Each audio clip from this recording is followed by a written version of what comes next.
Good evening, everybody, and welcome to this evening's Ask Me Anything. I'm on the buttons again, and I've never seen that countdown intro before in my life. There was snow, but it was going upwards, which I thought was very funny. So, hello, how are we all doing? Wonderful to see you in. We've got a really good session for you tonight. We've got some amazing technical experts. So without further ado, I shall introduce them one by one. Firstly, we have Tomas from Czech. Hey, Tomas. Hello, everyone. Hi, Claire. How are you doing? Welcome. Good. I mean, all perfect. So far, so good. It's getting quite hot, but I survive. So it's okay. That's what I like to hear. That's what I like to hear. It's hot here too. Okay, hailing from Poland, we have PJ. Hey, PJ. Hi, Claire. Hi, Tomas. Hi, everybody. How are you doing? You're looking very tanned, PJ. Someone's been out on the bike, right? I was on the bike a few days ago, but I am a little brown after Hungarian Formula 1 Grand Prix in 35 degrees for 3 days. And we're moaning about 25 here. I mean, hey. And this is a man who knows a lot of sun. Hey, Tito. He's the man from Spain, so you get sunshine all the time, right? Yeah, right. Good evening, everyone. Welcome from the center of the fire. Yeah. Good morning, good evening, everyone. Nice to see you. Well done. Well done, because it is good morning and good evening and good afternoon, wherever you come from. So wonderful to see you all. We have, and I'm just going to quickly pop him up because he's right in the background there. Oh, David, he's gone. David is also in the background. Oh, there he comes back. Is he coming back? He's coming in. There he is. I sneaked off camera to type to people in the comments. But I'm here. So hello, everybody. Hello, everybody. Goodbye, darling. See you later. Hi, Dave. So David's in the text tonight, dealing with all your questions, and we're very excited. So we're going to start off. Tonight's episode is all about focus. Now we have autofocus, manual focus, starry sky focus. We have all the focuses. So I'm going to throw it out. We do have some questions, but I thought we'd get the session going by throwing it over to Tomas. And Tomas, kick us off. What have you got? I mean, okay, I will kick it off with basically telling you guys something that you probably all know, and that is the very basic types of focusing system and methods which you can actually use on our cameras. You are probably all used to something that we have been using in our cameras because there was no other chance, and that is manual focus, right? What I will maybe do I will switch to the menu of the camera, and I will directly be showing you where you actually find these types of, let's say, focusing systems. So if you press the OK button, I'm directly on OM1 Mark II right now, but it will be same on OM1, for example. Then you know that in the super control panel, you do find these types of different kind of focusing styles. The very basic one is the manual focus, which we have been using ages ago. We can still use it. So basically in the times where the camera, because of whatever reasons, is not able to focus, switch to MF, and it's so easy. We can talk about some, let's say, other hints and features which you can use together with the manual focus later on. Then, obviously, as the cameras have been developing, then they all switch to something what we call, let's say, single AF, which means one press of the shutter button means, or half press of the shutter button means that you basically get your camera focused. It focuses on the spot, on the place where your focusing point is, and that's it. And then you just fully press the trigger and you've got your image. Second part, or let's say more advanced, let's say types of focusing is obviously continuous type of focusing. If you are shooting things that are moving, if there is animal moving, bird flying, and so on, what you do is you want to switch to something that's called CAF, which means continuously refocusing on the place, on the subject, which is actually moving, which is changing basically the distance between the camera and between the subject. So it's CAF. Then obviously, what we also have is something that we call CAF tracking. I have it locked now, or I can show you the same feature on the OM1 Mark I. And the CAF, I will just talk about it now. CAF tracking actually means that you can lock the subject by half pressing the trigger, and that actually locks any types of subject. It doesn't need to be like implemented into the camera memory, but it tries to memorize, let's say, the type of subject, color of the subject, shape of the subject, and then it will keep focusing it. but obviously it is not as advanced as AI detection, which is like the most modern type of focusing system. And that is obviously what on OM1 Mark II you can find directly here, which starts obviously with people, with detecting faces, then motorsports like cars, bicycles, motorbikes, and so on. Obviously planes, obviously trains, and something that you probably shoot most, or at least I do, and that is birds and mammals in general. Because I mean, this is something. These types of focusing systems work perfectly because there are things pre-implemented into the camera. And if I show you, for example here, which obviously these are birds printed on the picture, but as you can see, I'm now not touching the camera. I'm just holding it in my hand, but my right hand is just somewhere else. And what the camera does, it actually finds the birds automatically. So this is like the most advanced focusing system we have today compared to the previous ones, which we were used to in older cameras. So basically what it does, it finds the subject and then it focuses on it. What you can also do very shortly, obviously we can switch the types and shapes of focusing points, which is the green point. I'm just now turning from the smallest one, which is this one, to different ones. But what you can do, obviously, you can move it around either by the joystick or by your finger on the LCD screen, however you want to do it. And the way you move it, just look at what happens. If you move it to the right bird, for example, then the square or types of square goes not gray, but it goes white. As soon as it goes white, it actually means that this is the bird the camera is going to focus at. If I go with the focusing point somewhere else, I mean on the other bird, which is on the left side, and touch the gray area, which is like the automatic detection of the bird, then this one goes white, and it again means that this one is going to be perfectly focused. So I mean, today it's so easy to focus on the subjects which are like pre-recorded into the camera AI system. Okay. So I think, right. So while we're on that subject, you have led us perfectly into a question.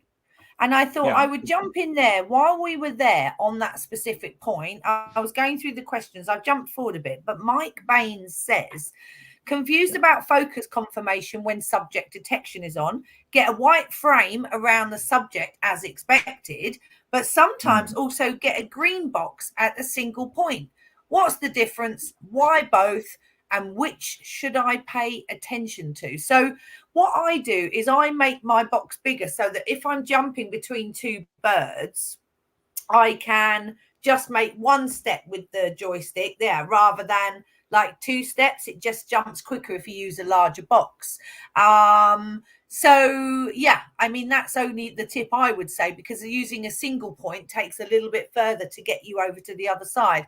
What about you? Yeah. What about you, Tito? What's your feeling about this? I mean, you can see Thomas there activating.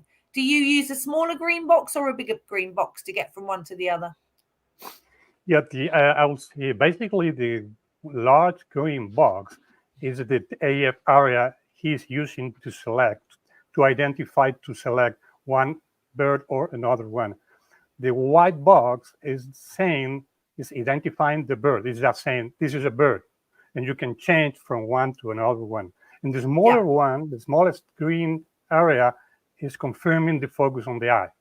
Exactly. So, because I will say that it's different when you have a scene with one bird. You can select the biggest area, all of the AF points, and the camera will decide when to focus, where to focus, and it will always go to the eye. But when you have more than one bird, more than one subject, the camera doesn't know which subject you're going to choose. So you have to reduce the area. You have 2, 3, 4 subjects. You can say, as Thomas is doing now, you can say with a big green box, I want to focus only on the subject inside this area. So you can select 1 or 2. Yeah, I mean, it is very clever. You try determining the area where you want to the AI subject detection work. Yeah. I also think that Mike is actually. Sorry, Claire. Excuse me. Mike is also questioning the tiny little green box, which actually appears once you fully press the shutter button. Because if I do it right now, then you can see that on the eye, not only the white square, but also tiny green box appears for a second, right? Yeah. And I think this is what Mike mentions. So basically the big white box shows like the bigger area of the animal or the bird. In this case, it's his head, it's its head. But obviously the small white square shows the place where it's going to focus, which is eye in this case. And once you half press the trigger, not only the green circle in the left corner appears, but also the tiny green square appears on the eye. And that's the point where it's going to focus finally. And so when let's cover off, if the bird isn't looking at you and it can't see an eye, you will still get the white box, right? You'll still get the larger box because it's recognizing the shape of the bird, but what it's not doing is it's not seeing the eye. And so literally that tiny box that's moving is purely for the eye and for the eye alone, isn't it? Yeah, as Mike says, Claire, I think he's confused because even if you have a smaller green area, you want to, to focus on that area, the camera will always show you all of the subjects in the scene with the white box. There is I also use a different way of selection, of subject selection. You know, we have subject detection and also we have subject selection, and we can lock the AF and then we can turn. I can also, let me share with. I'm already, or are you showing it? You in? Okay. Yeah. I'm in already. Who's doing it? Basically, you can set it up on a button if you want to, exactly as you, Tito, described. So if I set it on, for example, exposure compensation button, then this exactly is the feature, not the other ones, but this one you would choose. And then the way it works, actually, so I set it up on one button, which is the exposure correction button. Now, if I press the button and keep it pressed, and I'm with my thumb, I'm turning the back wheel, you see what happens. I'm switching from one bird to the next one, just by simply turning the thumb wheel from left to right or from right to left. It doesn't really matter. And what also happens, if I let it go, you can see that next to the symbol of the bird on the right side of the monitor, there is this green lock, which actually now means that I have actually locked the bird. And you can see that I'm moving the camera and it's still perfectly focusing on this one specific bird. Now, if I press, let me just press it again. Now I pressed it again and the green lock goes off. So now I can obviously, let's say by standard, let's say old fashioned way, lock, go to the other bird, which is on the left side. And now again, if I press the button, which I assigned just a second ago, then I locked this bird. And again, if I'm moving it around, it will still stick to the left bird. Whatever you can switch from one to another one with the joystick with the multi-selector. And it's really interesting because, you know, again, it's about people making sure they can customize, because adding features to buttons allows this extra control. Things like live ND, this type of thing when you want to swap from one bird to the next. And so actually assigning these features to buttons are really quite handy and can allow that extra use within. Anyway, look, we've covered that subject. We've got a lot of questions to go through. So I'm going to, hopefully Mike is now a bit more informed, but let's go on to this lovely gentleman here, Graham. Hello, Graham. Good evening to you.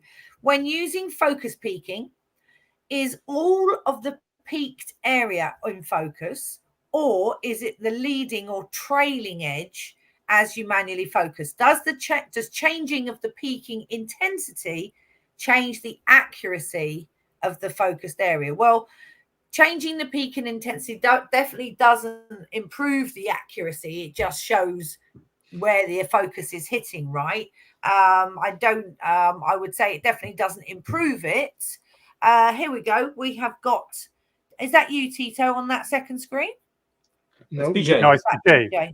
Hey, PJ, show us PJ you're focusing. There you go. So you're upping the intensity? Yes, this is only a simple focus peaking. If you change intensity of focus peaking, I have Polish menu. Polish menu, of course. As always. Mhm. I liked Polish. We should do You that can- one. I will It's understand fun. a few words. Yeah, you'll be fine. You can turn on picking here to as manual assistant, and focus picking settings are here. Picking color, you should choose depend on the situation what you photograph, and you can change.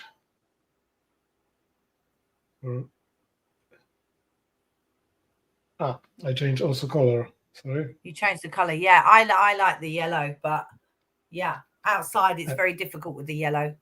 The red is better outside in nature, I think.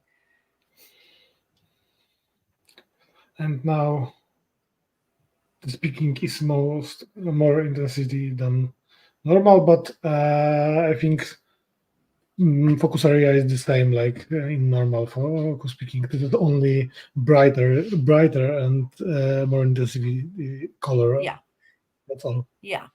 So Graham, we do definitely think that when you've asked the question, is all of the peaked area in focus, we would say yes. But there's also another little trick if somebody has got a camera that when you pull back the lens and go into manual focus, if you press the info button, the little menu comes up, right? And that is a nice little cheeky trick that maybe some people aren't aware of. Some people go into the menus and then pull up the magnified focus that way. But if you just pull back the lens and twiggle it and press info, did you know that you get the automatic menu up? So go into manual focus. Okay, for me, just pull the lens back and just press info while you're manually focusing. Yeah, when I act over the there you go, over the ring, if I press info as you say, I have there you go the option to change the color of the peaking, right? Yes. I also can change the intensity, standard, low, or high, and I also can work on the brightness depending on the scene, depending on the light. I will need to have the scene brighter or darker, you know. Yeah, that's just one of many of the OM shortcuts that people aren't or may not be aware of. As I said, if you have a lens that clicks back with the manual clutch, just click it into MF, turn it, and just press info, and then you will get a direct into the manual focus peaking menu, which is pretty awesome. So Graham, we hope that answered your question. I'm going to go for this one here, this question. Fiona says, why might my OM1 be displaying AF limit in green? Who wants to take this? I will say I have a single answer because you have the AF limit activated. The AF limit, the AF limit, let me explain what the AF limit is.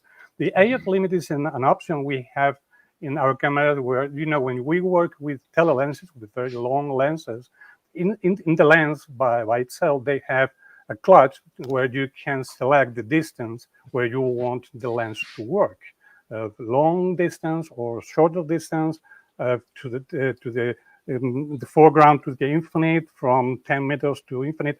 So there are 2-3 options depending on the lens. In our case, we have a limit. We can configure the limit of the AF for every lens through the menu. Let me go there. If we go here to the menu, this is the OM1 Mark II. We have this in all of our cameras, almost all of our cameras. And in the AF menu, if you go here to the AF limiter, you have 3 options, 3 distances you can select, you can configure. You can go to this, the one from 1 meters to infinite, second one from 10 meters to infinite, the third distance from 50 meters to infinite. You can customize all of those distances for each one, okay? But once you have configured this, you can go to the button configuration and you can use whatever button to use the AF limit. You see, AF limit. when you assign AF limit to that button, I'm using now the video button, the video recording button. Once I press that button, the AF limit appears in the upper right-hand corner. You see, AF limit. So if Fiona, again, we think, yeah. So Fiona, I activate it, deactivate. Yeah, sorry. Exactly. So Fiona, I think Fiona needs to go into a camera and either find it in the main menu and switch it off, or see if she's assigned it to a button, right? Because she's either assigned it and it's switched on, or it's switched on in the menu. But we hope that helps, Fiona. If I can add something. Also, yes, PJ. Sorry, PJ, go ahead. Very important things for AF limiter is pre-manual autofocus, because this is way to measure distance between us and our subject. Yeah. And now I have 70 centimeter from me to the second screen. This is my distance for AF limit.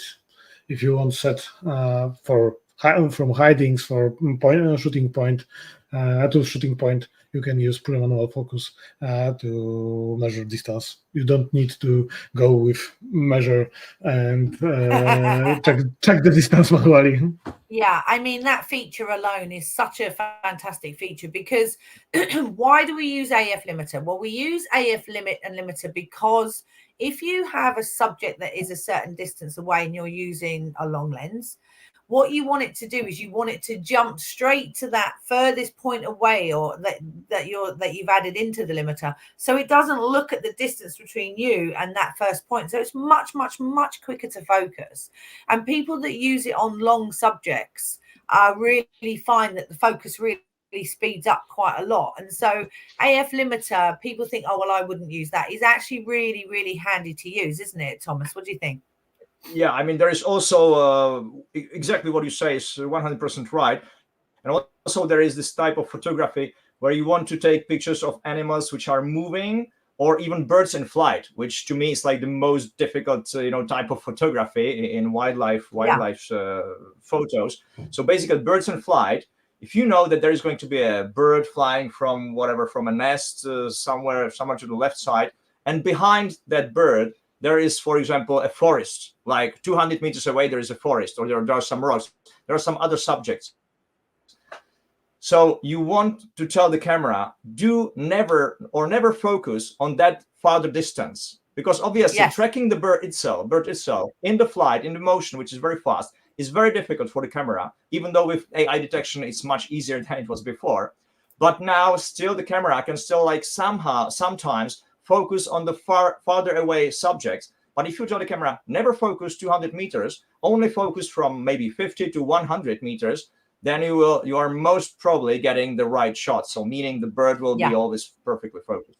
So just make these type of limitations and it's easy. Yeah, 100%. And I think it's people sort of don't really use AF limiter, but it's actually such a good tool, and it really speeds up what you're trying to get in the frame. Okay, now we did answer this, but let's just quickly get over for this lovely person. When should you use CAF over SAF, PJ? CAF in every situation, SAF only if you need high speed frequency shooting in action, when whole action is on the same distance from first picture to last picture. This is only when you use CAF. OM1 and OM Mark II have the best accurate in CAF. In all situations, 99 situations, CAF will be better autofocus system.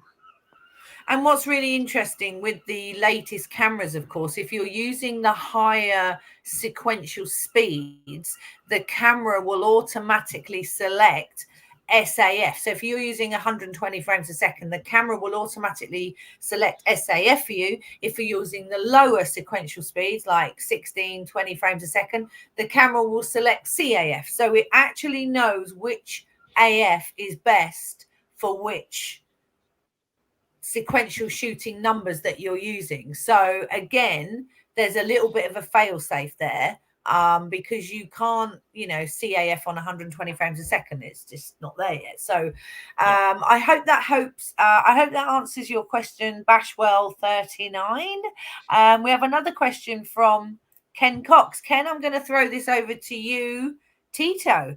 Hello from Port Stewart in Northern Ireland. I was there a little while ago. What a beautiful part of the world. I'd like to ask what focusing points are best for bird photography on the OM1 Mark 1. Bird AI, right? Sorry? Bird AI, okay, right? Yeah. Okay. Because, that's what I was going to say, because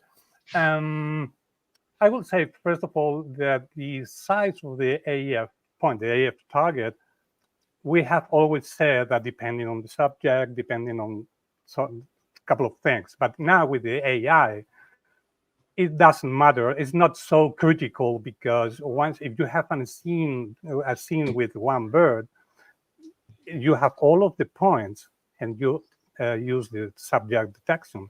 The camera will identify the bird, and the camera will focus on the eye, on the bird, the body, the head, and the eye. And you have more than one subject, more than one bird, as we said before, and you reduce the area to discriminate, to limit the area where you want to focus. Because if you have 2 or 3 birds, but you want to focus on the right area, on the left area, you have to use some area to limit that. And the camera will see all of the birds, but will only focus on the bird inside that area. So with the AI, I wouldn't be concerned about the size of the AF target. Okay. Mm-hmm. Thomas, what PJ is showing, actually, PJ, sorry, just one thing to add. PJ is showing one great thing. If you go to, maybe let me just switch to the camera. If you go to the menu, then in this AF menu, in the 6th page, you have got the first row, and that is AF target mode settings. What is exactly what PJ is just showing down there? What you can do is, obviously, these are the types of focusing points and the shapes and sizes which we have, let's say, pre-implemented in the camera. But then there are like 4 other ones which are empty, and you can adjust them by yourself. So, for example, what PJ was showing us actually something like this. Imagine you are at the seaside, you are shooting a pelican flying from, and you know how pelicans fly, right? From the left to right, from right to the left. They don't just go like straight away up and down. So you can set up the area, for example, like this. And basically this will be your like new focusing point. Basically, it means that then if you go to the menu to select the types of focusing points, then this will be my C1. And I can very quickly like move it up and down wherever the pelicans will be flying. And also, if I combine this together with the detection of birds, which is turned on already, as you can see here, then obviously only within this area, the camera will automatically focus on the birds as they fly from left to right, from right to left. Exactly. Good stuff. And with the area limiter, of course, you can also choose how many steps you want that block to jump, right? You may want it to jump every step. You may just want it to jump 2 blocks. So again, worth playing with that, because that menu, the AF menu, is quite intense, but there's some real nuggets of information in there and things that will pertain to your specific genre of photography that can make all the difference, so we hope that answers your question. Which by the way, sorry Claire, I just got something in my mind which I think or I have it from many macro workshops, and people are always asking about it, and that is actually setting up the same thing. Let me just switch to the camera. Setting up the same thing, like let's go to C2. People are asking how to actually precisely shoot macro, because if you shoot macro and you choose the regular tiny point, what happens is normally you have got this type of grid, which actually means that by switching to the left, right, up and down, by moving the tiny point, you are actually missing areas in between. So you are jumping, like you are over jumping some parts. And if you are focusing on tiny little details like insects and so on, you really want to go in the grid which is full. So what you set up is this grid, full grid, the tiny point, And that's basically it. And that means that once you go back to the focusing and switch to C2, which is right here, then I'm just going directly from like one place to another. Yeah, Yes, you have in I'm the not jumping over 1,000 AF points. Yeah. Yeah, exactly that. And you are looking at, as Tito says, over 1,000 autofocus points that way. But what you've shown is different photography requires a different setup in the AF target zones, right? And you've shown that exactly. You know, the larger boxes, as PJ was showing, you know, to be able to swap or to keep things in track, but also on macro, go smaller because the detail is smaller and the detail is finer. So good jump in there. Okay, this one's for you, PJ. Should I turn image stabilization off when shooting birds in flight at high shutter speeds? From David Meeson.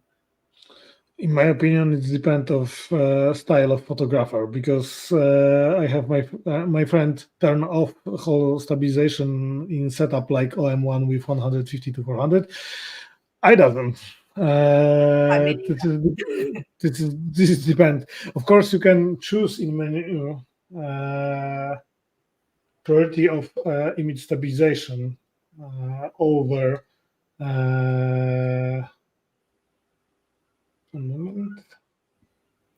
Yeah, see, I never switch mine off. To be fair, mine in that situation, mine is on.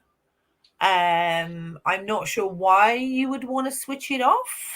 Right. Okay, I mean, not really switching it off. What I could do, but it has nothing to do with high shutter speeds. If I'm using high shutter speeds, I always leave it on. But if I, for example, would like to take a picture of flying bird, as we are talking about birds today a lot, flying bird, but I want to blur the background, like a motion blur, then obviously I would have to be using low shutter speeds, like maybe 1/60 of a second, 1/30 of a second, or something like that. And in that case, I would probably switch to IS2, you know, because IS2 actually is not correcting the horizontal stabilization, horizontal motions, but it only corrects vertical motions. So I don't want the camera actually fight with me, because I'm doing this motion, the horizontal motion, on purpose, because I'm tracking the bird. So if I left the stabilization on, like fully, then it would be somehow fighting with my motion. PJ, you were going to show it. This is totally different than me, because I have always ES auto, and I only change ES priority in image stabilization in sequential shooting. This is why every time we shoot a set camera for us, it's not only one settings for all situation, for all photographers. And I always say it in my trainings, we need to train our camera on very poor situation, like pigeon on the whole city, ducks in the park, on something what we can do 10,000 picture with totally no sense, but we can delete all pictures after that, but we can test all things in one the same situation. All photographers have different settings for different situations. Yeah. Of course, for bird in the fly, everybody use CIF, but all the other things, I think we will have different. You're so right. I mean, and these conversations really sort of strike my head and get my head going, because, you know, you use your camera in a certain way. You know, I will go out and I'll set and then actually when you start talking to people, there are so many different options depending on your shooting style and, you know, how much you know the camera. But customization, I think, again, we're going back to that point, you know, spend some time with your camera, getting to know the buttons, getting to know the menus, you know, using them for a specific subject, and it really will help you get the best out of it. Tito, do you turn your image stabilization off when you're shooting birds in flight at high shutter speeds? Yeah, Claire, David is asking when he's shooting at high shutter speeds. And I will say yes, when I'm using high shutter speeds, I always turn the stabilization off. Let's say 2,000 of a second. I do not need the stabilization because the shutter speed is freezing my subject, and I'm saving energy. I'm saving energy from the battery. That's By the way, my priority. Yeah. I also think it depends on your expertise, right? If you've been photographing birds in flight for 20 years, you're going to know the pattern of their flight. You're going to know certain things about that bird or that species. Someone like me, who has only been doing it for a little while, I'm more, right, I need as much help as I possibly can get, right? Yeah, so right, Claire. Yeah. When people ask me, will you switch the stabilization off when you're shooting flying birds? I say, with birds, vultures or colibris. Are they moving the wings or they are not moving the wings? Because the vulture is not moving the wings, maybe you do not need so high shutter speed. But if you are shooting colibris and you want to freeze the wings, you need 4,000 or higher shutter speed. Cool. That's flying bird. Not all of the flying birds are the same motion. Exactly. PJ. By the way, Tito said about saving energy. Small question: how many pictures you did maximum on one battery in OM1?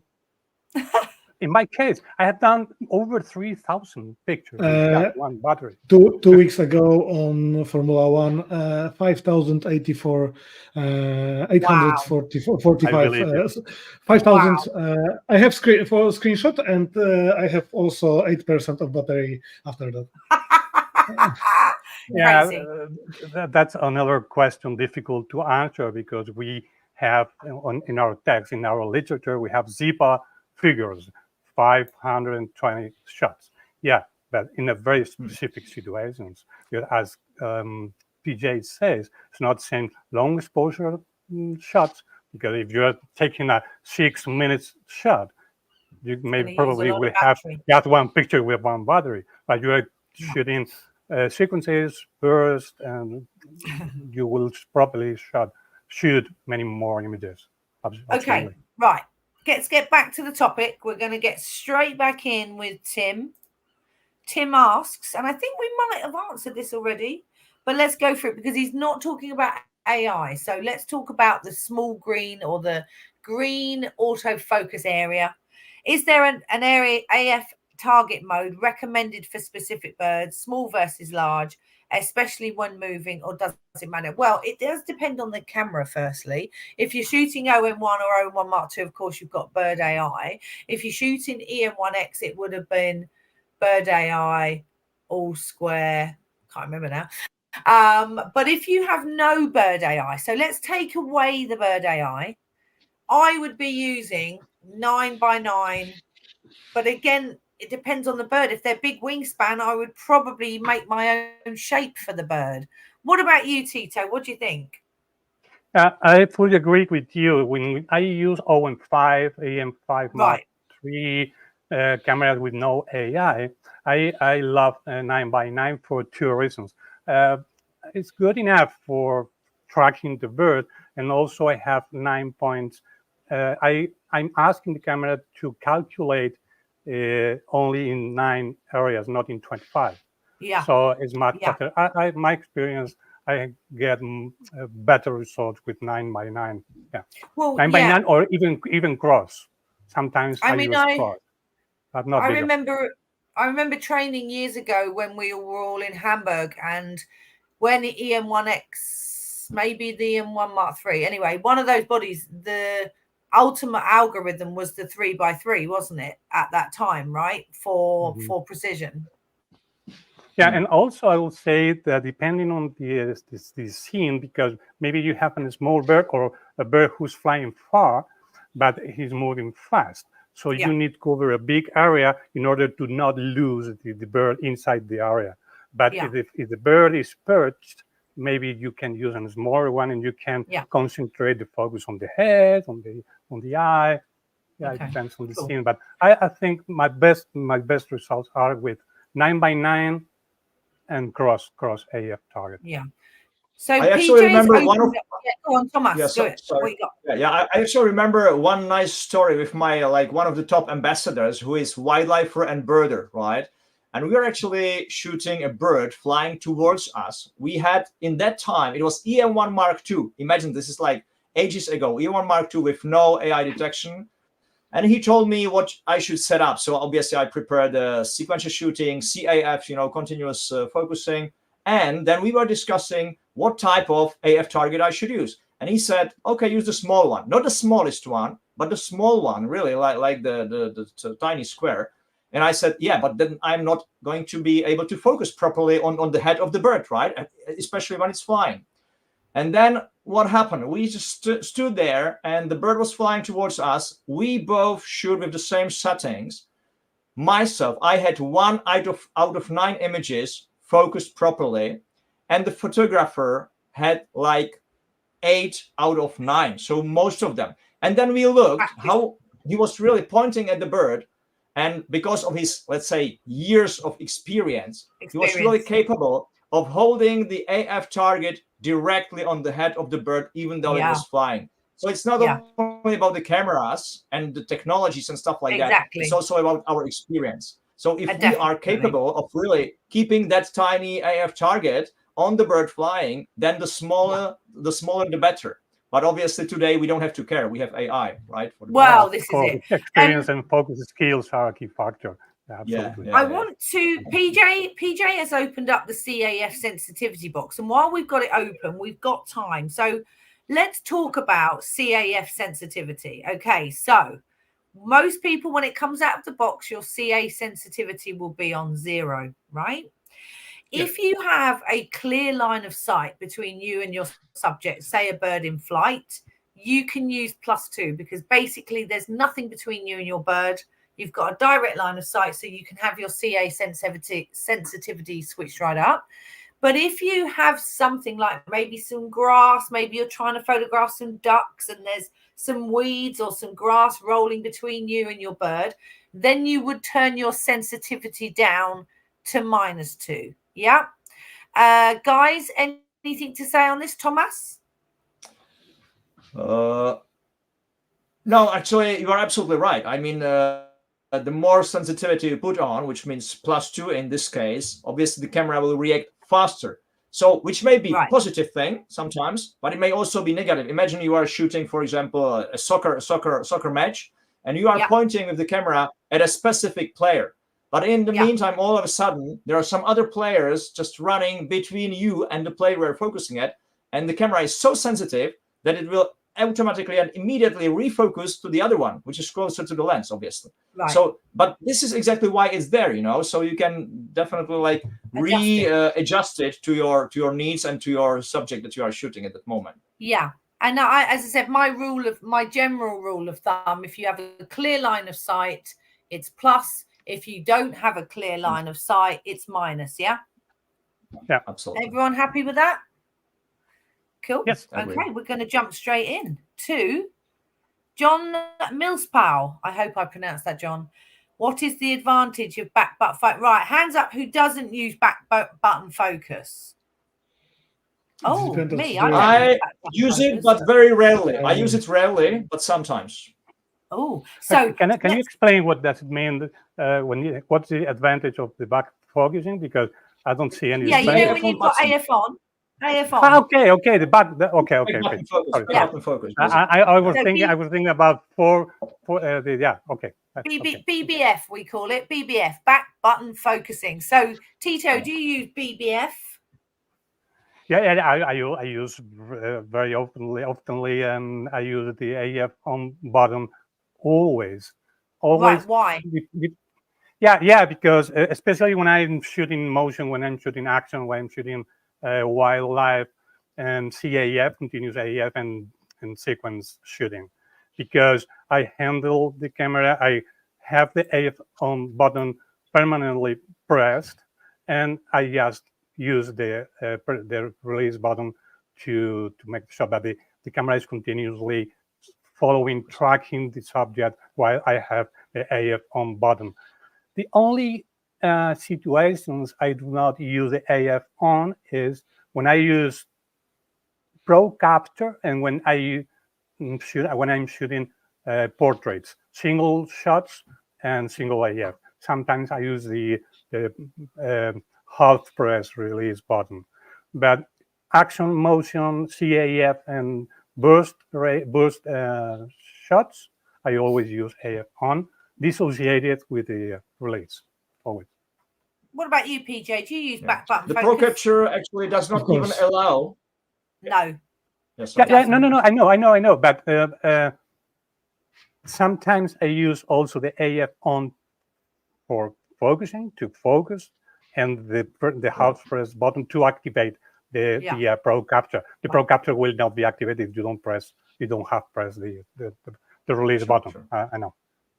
Cool. PJ, do you use back button focus? Oh, of course, since I think 10 years or more, because I am from sport photography, and this is why we all are using AF on, because we can very fast change for continuous autofocus for single autofocus, because don't pushing AF on is the same like single autofocus.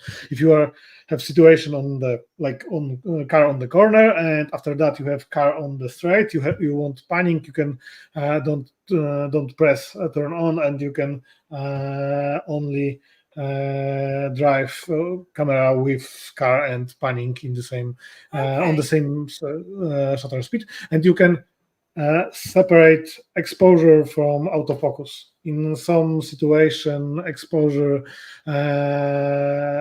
need be separate from autofocus.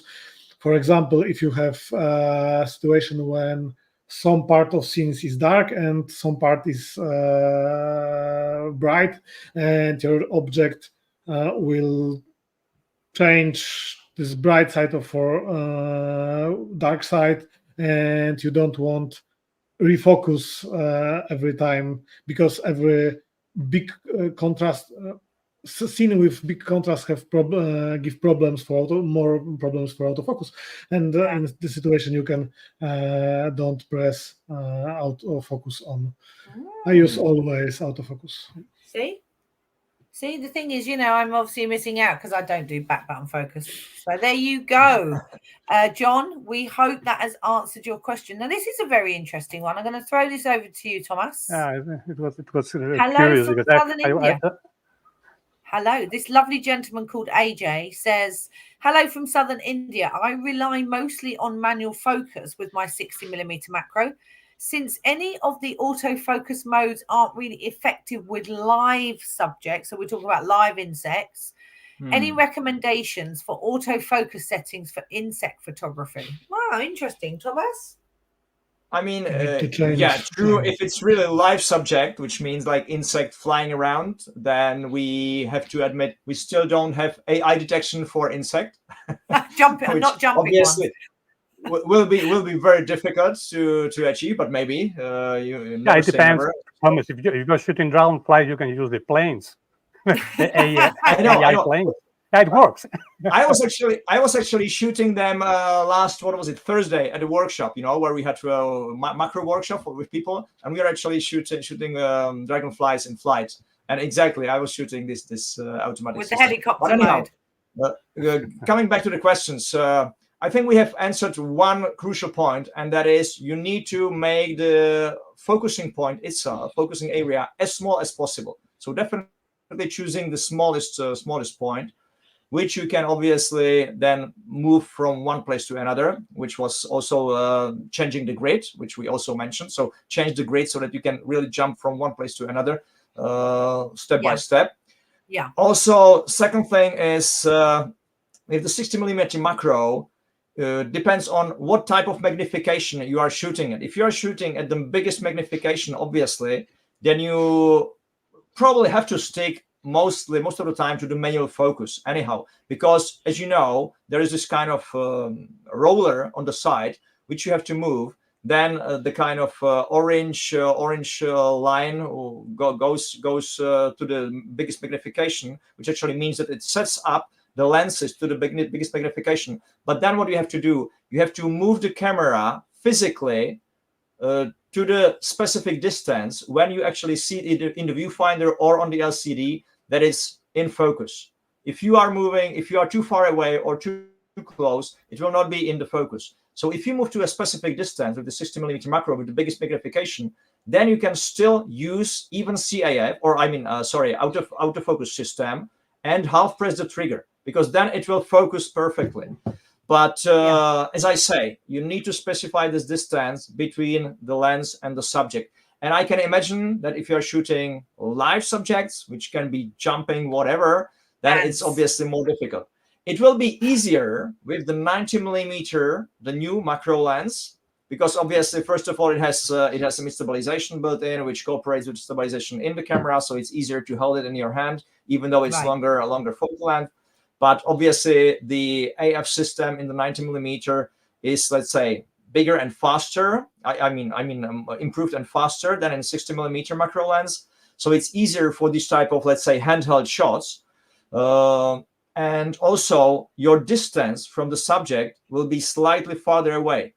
So not only that the 90mm macro lens is longer physically than the 60mm, but you will still be slightly farther, even with the front lens, from the subject. But the camera itself, and you physically, because sometimes insects is not really worried about the tiny lens which is getting closer to it, but they are worried about you as a big human being, because the closer you get, obviously, the more scared they get and they fly away or they jump away, whatever they do. So yeah, I mean, make the focusing point smaller, try to directly focus at a specific point. But obviously, if it's flying, if it's jumping, yeah, I have to admit, difficult. Well, it is always that thing, isn't it? With jumping insects, you are the smallest things to photograph and the most jump, so you are at the hard end of the photography scale. What were you going to say, PJ? My friend and our ambassador of macro photography always said, if your autofocus is too slow for insect, you are too late in terrain, because I don't know in India, but in Poland you need to go between 3 to 4 a.m. Into terrain, to forest, to take picture of insect, because they are not active. If you try to take picture during the day, forget it. On the day, it's not possible with autofocus. Always picture will be blurred because insect is too fast, and focus is depth of the focus is too small to carry off the small insect. Yeah, well, this gentleman's also from southern India, so I would imagine that's very dry for a lot of the time there, right? We're very lucky we get a lot of rain. So anyway, AJ, we hope that answers your question. Couple of more questions to go before the end of the show. I think that's Iden. Could be Eden. Can you address the other focus modes like pre-MF? Well, we've done pre-MF. We showed you how that was. Let's talk about CAF plus tracking, because that is no longer available on the OM1 series cameras. But CAF tracking was the precursor to AI. It was what people used before AI became AI. So if anybody's got CAF tracking on an older model there, can we show somebody? Yeah, I have it on already, and basically, here you go. And this is where you set up the CAF tracking, basically. Yeah. And sorry, I still have to switch off my subject detection. Is it on a button? I just need to remember which mode it was. Okay, is this? It's on the exposure button. Yeah, I don't remember which one it was. So okay, I turn it off. Right. Well, actually, this is a good point, because. If you with OM1, the first OM1, if you turn the subject detection on, so if I choose birds here, and in the same time I switch to CAF tracking, this is the worst thing you can ever do, because basically you are combining two types of focusing systems. Yeah. One, which is like the older version. To me, maybe a dinosaur type CAF tracking. For the birds, it's no use if you have special AI detection for birds, because AI detection is much more advanced. So please never combine CAF tracking together with subject detection. It's simply like using old and new. Unless you're using the EM1X. Because if you're using the EM1X, you had to have both of them switched on, right? Yes, that's a different story, obviously. Okay, so let's have a look at tracking. I mean, the menus change, and the way we use menus, obviously change. But yeah, at the moment, I am at the OM1, the first generation. So okay, so I turn on the CAF tracking, as you can see now, and what I do is I point at the bird and half press the trigger. So what happened is that there's this kind of green. How you call this? Is it? It's not a square. It's a square. We call it like a target mode. Yeah. A target mode. Okay, so if I half press, I point at the bird first, then I half press, then it somehow remembers the position, the color, the shape of whatever it was I pointed at. Let me just show it to the other bird. So I half press again, and again, it remembers the beak of it. And even though I move, and you see, if I move too fast, then obviously it can lose it. That's why I call it, let's say, old generation. Because if I used AI detection, it would stick to the bird like 100% all the time, especially with this type of, let's say, portrait photography of birds, where they are not flying away. The thing about CAF tracking is it's built for everything, whereas AI has now been broken down into genres. So you have birds, you have planes, you have the different categories within AI, whereas tracking is everything. So the algorithm is so wide that actually it's not as good obviously as AI, because AI is so much more specific, right? The algorithm is built for birds, built for cats, built for dogs, whereas the tracking is for everything. So it's never going to be as good, is it? It is for everything. It is for everything. But I was actually thinking about it one day, and I was like, okay, what other moving subjects are there in the photography world, obviously, instead of those which we already have there?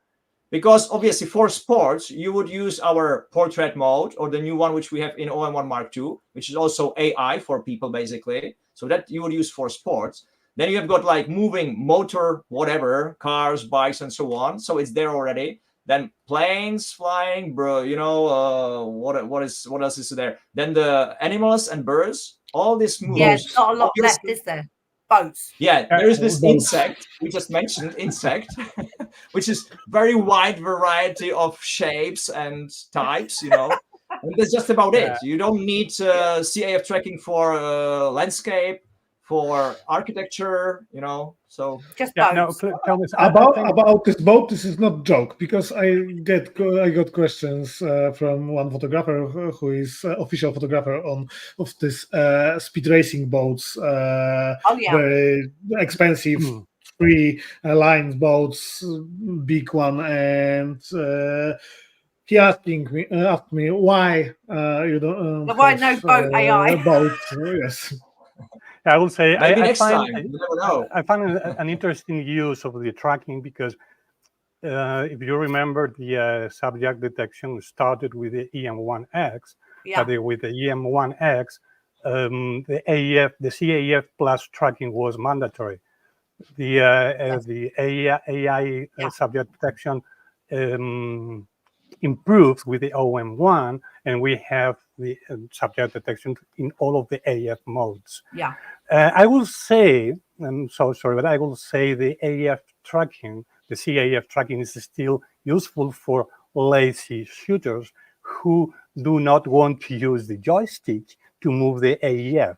So you can focus with the CAF track, then reframe, as we have done forever, and then you can reframe and you keep it focused on that point. Good point. I think this is the only use I find interesting.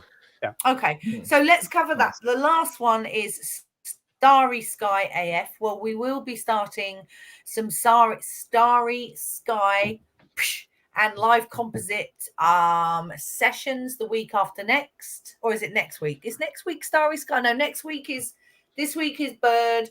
Next week is focus stacking, macro, and then the week macro. Yes. Next week. So there will be some Starry Sky sessions that you can join, but basically Starry Sky AF focuses to infinity automatically, right? That's the basis of it. There's not masses to say technically. That's exactly what it does. Is it focuses as far away as it possibly can. Anything to add about Starry Sky AF, guys? Yeah, I will say, Claire, that some people ask me that the Starry Sky AF doesn't work properly or is not too accurate, blah, blah, blah. And most of the times is because they are trying to focus on the stars when it's not too dark. And also they are not saying the camera where the stars are. And if you have lights in the back, in the ground, maybe the camera is trying to focus. If you have all of the target, maybe the camera is looking star where the stars are not. So it sometimes helps to limit the area in the sky, in the dark sky where the stars are. It will always work. Yeah, PJ's got a good point as well. PJ is saying that you should choose accuracy over speed, especially when you're doing night photography, right? Because you're not shooting 1,000,000 frames a second when you're doing night sky or any of that thing. It is about accuracy of focus, not speed of focus. And I think that's a really, really, really important part of the Starry Sky AF setting. PJ, do you use Starry Sky AF? Time to time, maybe today, because we have a big chance in Poland for Aurora today. I think 70% is today's chance for Aurora, but I will use speed auto accuracy because I will try to do 3 to 5 seconds from hand of our picture, and in this situation I will use speed priority. But this is only one situation when I use it. I will try use the speed priority. In normal situation, when I doing pictures on tripod, I am using accuracy of priority of accuracy. I would recommend accuracy for shooting on tripod and speed when shooting handheld. Yeah, good. Okay, we've got the very last question. Exactly. You guys have been amazing. It's gone 8 o'clock, but I want to answer this last question. And it is from John. What purpose does the AF focus adjustment serve? Who wants this one? Oh, I love it. Thomas is frowning. Tito's frowning. Yeah. We know what it is, guys. We know what it is. I know what it is, and I always tell people not to use it because that's my honestly, because you know we are talking about something that happens. It happens like 1,000,000 years ago. 1,000 of lenses. Then you get a lens which can have what we call either back focus or front focus, right? Which actually means that the focusing point, you point it somewhere at a specific distance, you take a picture, and then what you find out that it actually focused slightly ahead or slightly backwards, so the real focusing point was somewhere else than where you were pointing at. So then you have this option to actually adjust this, address it directly in the camera, but honestly, first of all, I am with the company 26 years. It has never happened to me that I had a lens from Olympus, now OMSYSTEM, that would have such a kind of problem. And if it did ever happen to maybe one or two of my clients within those 26 years, then I took the lens, or they took the lens, and sent it directly for adjustment to our service in Portugal, where it was adjusted on an optical table, professional service, professional high tech, things, and it was done. That's it, So I never do it. I never do it in the camera. It is. I would add to what you're saying that there are two in the previous models. You could change the AF focus on and save the settings, couldn't you? Whereas now, if you change the AF setting, that's it. Every lens you put on is going to have that adjustment on there. So you've got to remember that if you do feel you've got a lens that's slightly out and you've changed the focus, as soon as you put another lens on, that's also going to be out because it will have adjusted it. Whereas I think, I can't remember what model it was we stopped, but you could add a couple of lenses in and name them back then. But the tolerance of autofocus lenses is so small. Like the actual tolerance is so small. I think I've seen 140 to 150 2.8, which back focused, and I'm talking about, this lens was battered and bruised, and it was a pro lens, and it just went off for service and got repeated. So I do think that you'll probably start seeing that thing disappear as cameras get better and the focus systems get better, but it's there still. Tito, any last words on AF focus adjustment?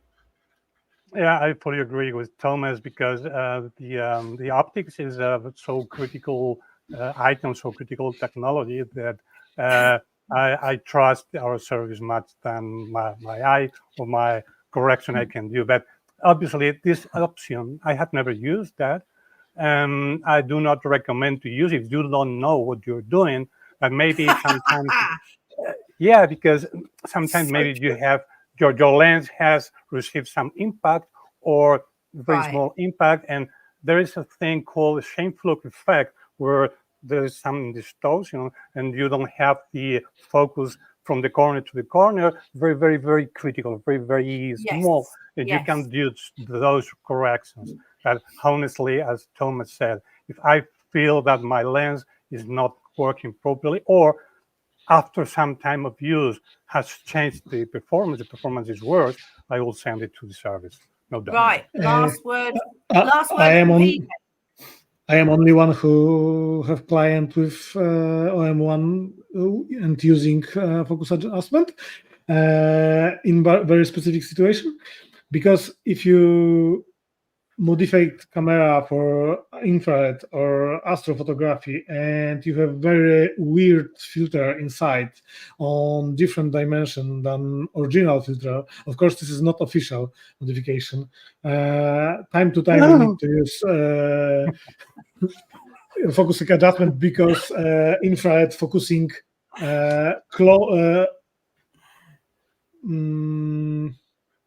Go ahead, nobody's listening.